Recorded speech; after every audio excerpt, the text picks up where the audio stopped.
এসে এই তোমরা কে তো তাড়াতাড়ি মিষ্টি নিয়ে আসো। এই তো চলে এসে। হে ড্রাইভার, গাড়িটা একটু খুলে দাও। উম্মা, আমার কি শরমের কথা, জামাই রে কি অবস্থা গো, গায়ে হাতে এত কাদা কেনে? জামাই আমাদের খুব কাজের ছেলে, মনে হয় ধান লাগাতে লাগাতে চলে এসেছে। ধান লাগাতে লাগাতে আসুক আর গম লাগাতে লাগাতে আসুক, তুমি কি পাগল নাকি? আজকে দিনে কেউ কাদা মেখে আসে? এই তোমার বাপ কই গো? দেখো ভাই, আমি কি ব্যাপার ভাই, আপনার গায়ে কাদা?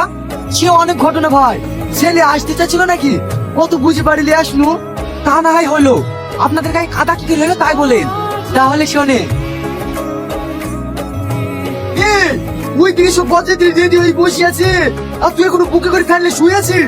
তোর তেরে চো না আব্বা, এই গরমে আমি বিয়ে করতে যাবো না।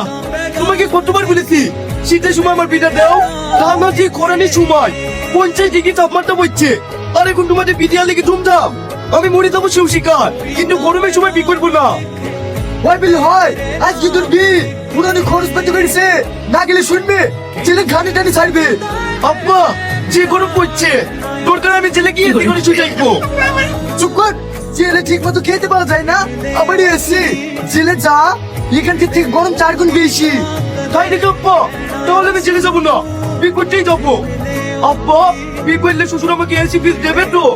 হ্যাঁ হ্যাঁ দেবে, আমি অন্য কোনো কিছুর দাবি করিনি, শুধু তোর লেগে এসি আর ফিজের দাবি করেছি। ঠিক আছে আব্বা, আমি এক্ষুনি রেডি হয়ে আছি, বিয়ে করতেই যাবো।